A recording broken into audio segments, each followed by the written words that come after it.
Welcome back, everybody. Today, I'm going to teach you how to add a read more link to your email in Mailchimp.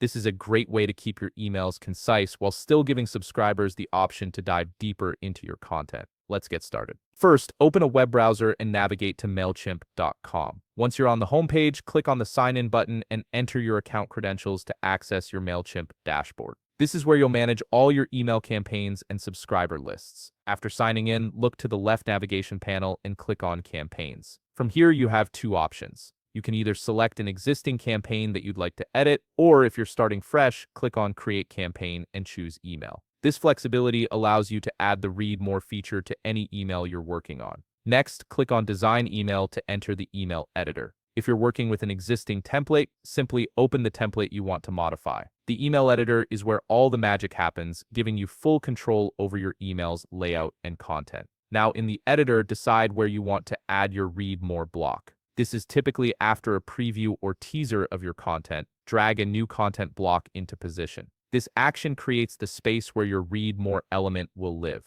From the available options, select a text block or a button block, depending on your preference. A text block works well for subtle inline links, while a button block creates a more prominent call to action that stands out visually. In the text block, type the teaser text for your Read More portion. Something like read more ...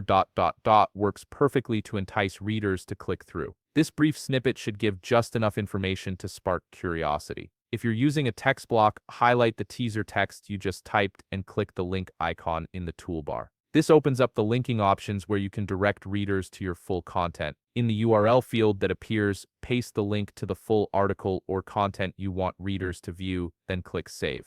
This ensures that when subscribers click your text, they're taken directly to the complete version. Alternatively, if you're using a button block, edit the button text to a clear Read More call to action, such as Read More or Continue Reading. Then paste the full content URL in the button URL field. The button approach often generates higher click-through rates because it's more visually prominent. Before finalizing everything, click on Preview and Test, then select Enter Preview Mode. This step is crucial because it allows you to verify that the Read More link works correctly on both desktop and mobile devices. Check that the link directs to the right page and that the formatting looks clean across different screen sizes. Once you're satisfied with how everything appears and functions, click Save or Save and Close to finalize your changes. And that's it. You've successfully added a Read More link to your Mailchimp email, giving your subscribers an easy way to access your full content. If you found this video helpful, please leave a like, subscribe, and see you in the next video.